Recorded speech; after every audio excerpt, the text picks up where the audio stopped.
บายดีและสวัสดีเด้อพ่อแม่พี่น้องเอฟซีทุกคนยินดีต้อนรับเข้าสู่ช่องยายแก้วตอนนี้ยายแก้วกำลังขี่รถสิไปซื้อบ้านประตูให้แม่บิ่งเขาเพชรพี่น้องเลยใส่รถอีเฮงยายแก้วคือเก่าพี่น้องเลยกำลังสิไปมุ่งหน้าเข้าสู่ตัวเมืองพุ่นล่ะไปหาห้างขายอันบ้านประตูพุ่นล่ะสอบเบิ่งว่าห้างใดในนี้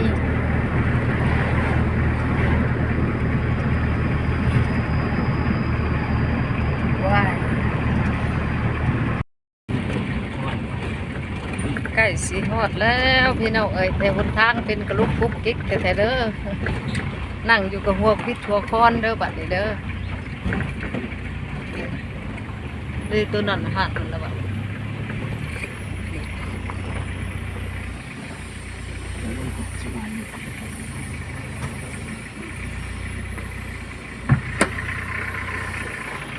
ตัวนี้ละว่ะลงไปลงให้ลุงไหวรถซะก่อน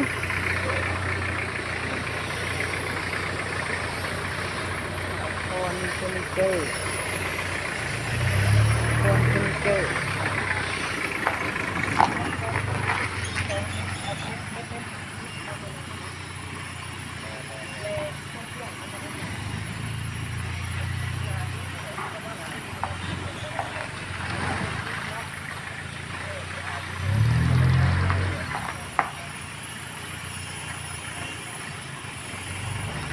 รถอีเฮงได้ย้อนอยู่ได้พี่น้องเอ้ย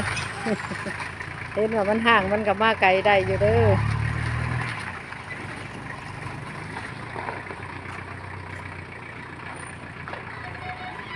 ตอนนี้ก็ฮอดห่านขายบานประตูแล้วพี่น้องเอ้ยอันพาน้องพามีผลมาซื้อบานประตูให้อันพ่อเพชรกับแม่บิ้งอันนี้ก็ขอโทษขออภัยเด้อข่อยก็ห้องในน้ำว่าพ่อเพชรแม่บิ้งนะในน้ำอีซีเคยพาห้องแต่ความจริงแท้แล้วข่อยก็เฒ่าแล้วข่อยก็บ่ควรห้องว่าพ่อเพชรแม่บิ้งแต่ว่าห้องไปตามในน้ำเอฟซีเพื่อนคุ้นหูเนาะพี่น้องข่อยกับบุท่านได้เห็นตัวจริงเพื่อนว่าเพื่อนเฒ่าช่ำใดเพื่อนนุ่มช่ำใดแต่ข่อยก็ห้องไปตามเอฟซีเพื่อนพาห้องเนาะพี่น้องผิดพลาดประการใดก็ขอโทษขออภัยเด้อพ่อเพชรเด้อ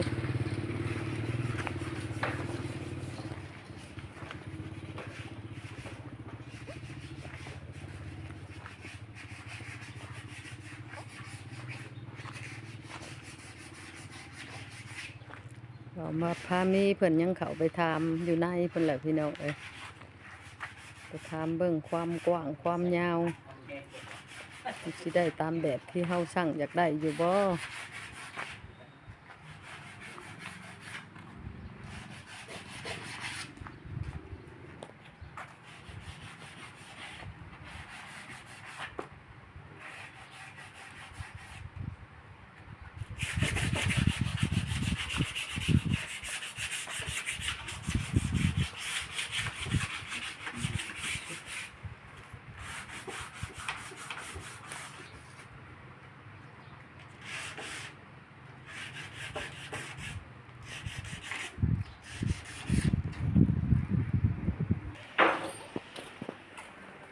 เอาสำกันเบิดแล้วเอาขึ้นรถเลยมันจังบ่เสียเวลาคนหลายเถื่อนี่เด้อพี่น้องเอ้ยห่างขายไม่เจอตาสะอดหมักไม้หลวงหลาย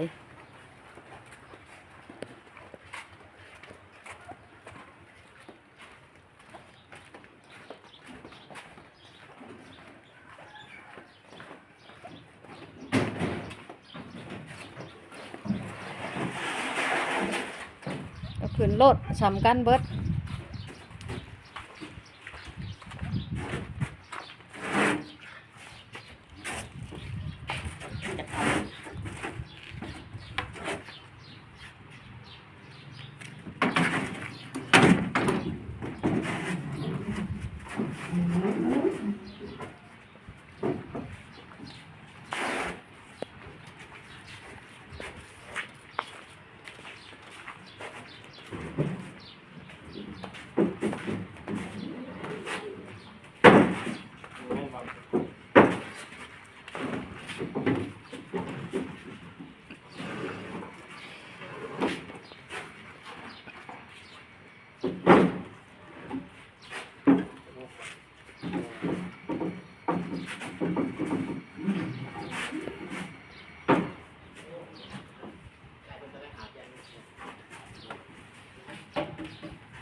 ซีดเสร็จแล้วขัดไว้เป็นบทตั้งแล้วจากนั้น เออ ยืนเอาไปแล้วก็เอาเสือกมัดเอา ให้มีหา อืม อีกทีเว้นเดียว หาก็ได้มาเทมเลยติ จีเรือได้เห็นรักที่สองมาได้มาเอาตื่นแน่นอน กำลังค้นขึ้นพี่น้องเอ้ย มันมาซื้อส่วนนั้นคือกันนะ อื มาม ซื้อกันซื้อวงใหญ่แล้วแบบเอาวงน้อยใหายคนเมื่อบัวเอ้ามุงแล้วเขาซื้อราคาเดี๋ยวถึงบอกที่ขาดมาอย่าเลยซะ ยังไงพวกฝันใจ ชื่อน่ะชื่อราคาอัน เขใจเมื่อสั่งเขาบอกเร็ว อืม อันนี้มันวงห้องนอนเขาก็เรียกว่าวงใหญ่ บอกฝันใจกัน อืม ราคามันก็ยังนึงเขาอ่ะ ราคาบัดชื่อราคาวงใหญ่บาดนี้ ซื้อราคาวงให บั ญ่ ดเอาขึ้นให้พันวงน้อย เขาได้ห้องประจำ ว่าพื้นว่าตอนของขอยว่าบ่แม่นตัวนี้ดอก ยังบอกฝันใจกัน อืม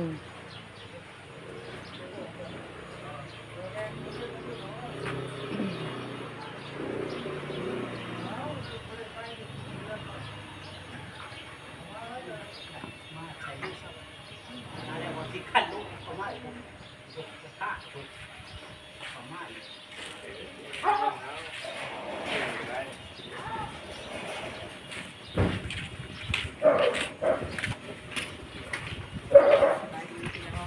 สบายดี พาน้องพามีเชื่อบ้านชื่อวงกบพี่น้องเอ้ยชื่อวงกบให้พ่อเพชรแม่บิ้ง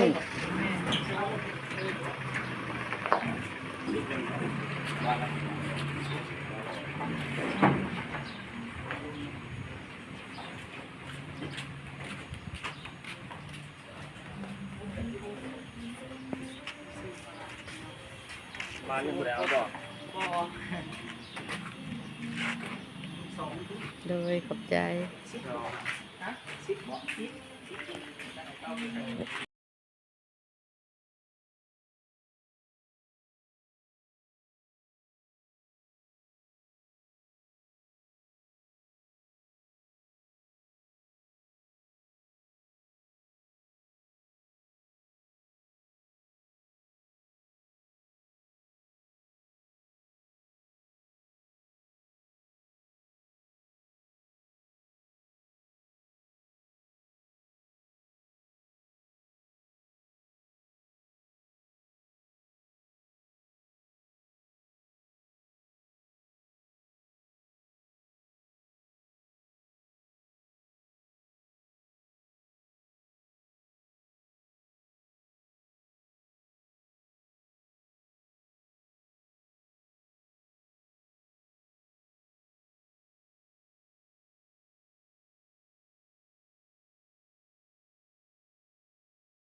แล้วพี่น้องเอ้ยหมดสถานที่แล้ว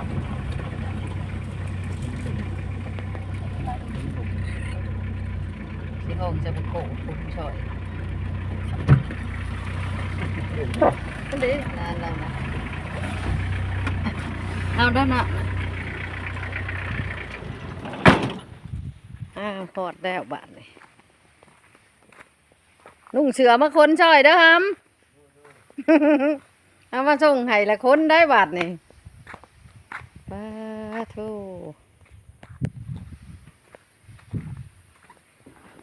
หอดสถานที่แล้วพี่น้องเอ้ย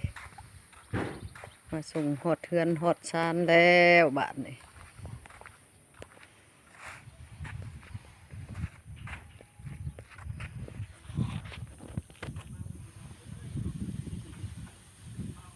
แก่รถอีเห่งคือเก่า รถอีเห่งยายแก้วพี่น้องเอ้ยพอได้ใช้งานย้อนอยู่ไปซื้อบานประตูให้พ่อเพชรแม่เบ่งเด้อขอสตูดูญาติเด้อ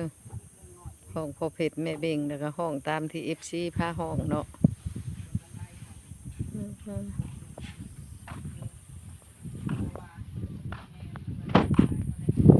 อืม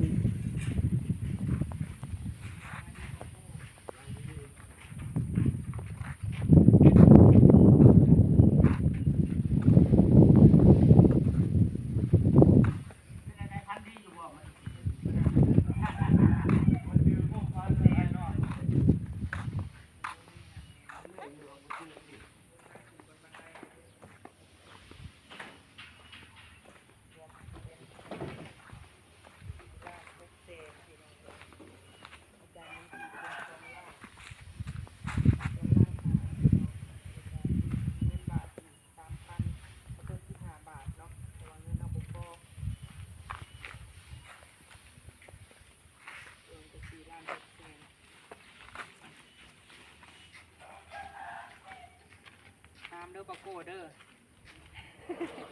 ใส่ปะโก้ได้บัดนี้ เออ ปะพมีนะคะกล้องพี่น้องเอ้ยมื้อนี้บ่ได้เอามา ตรงนี้ผู้คนได้บาทนี่ ยันปูนทำกับปานนั่น อืม แป้บ่รู้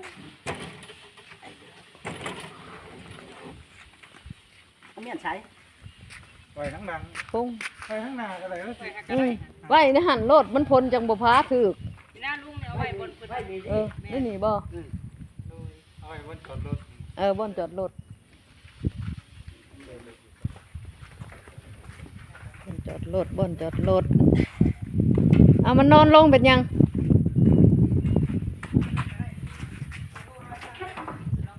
อืม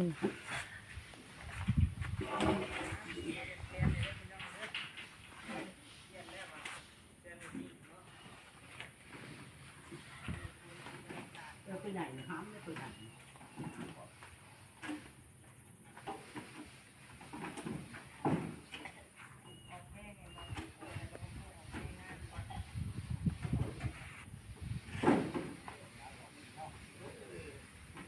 หาม ค่ะ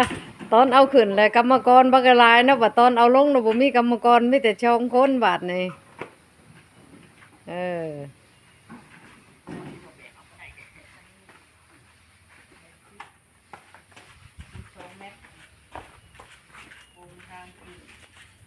วนเลยบ่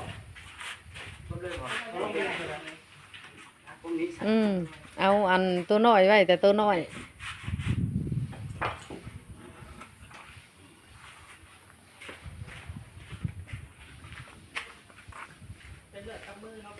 แมนเลือกด้วยตัวเอง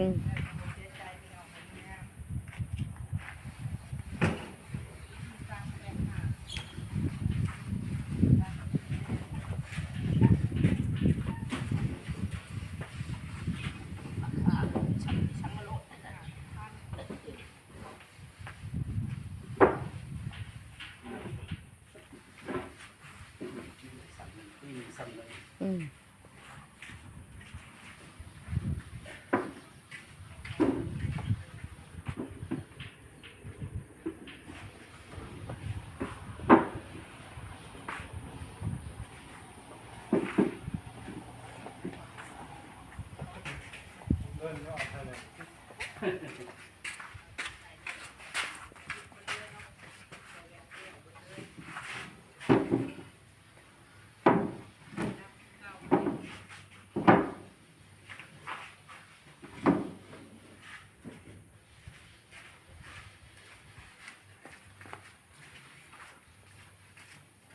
ตาโชเฟอร์กับเมื่อยแล้วเนาะ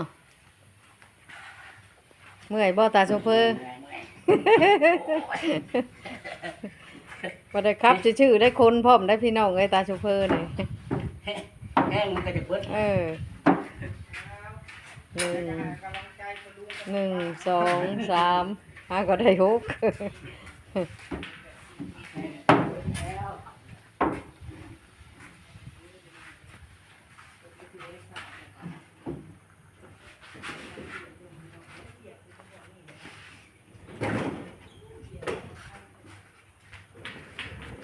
มาแล้วบาทนี่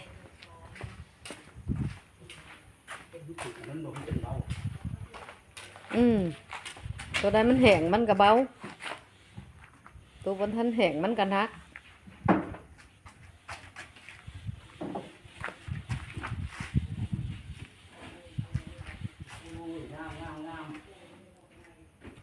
เจ็ดยังสาม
เบิดบาทนี่จบบริบูรณ์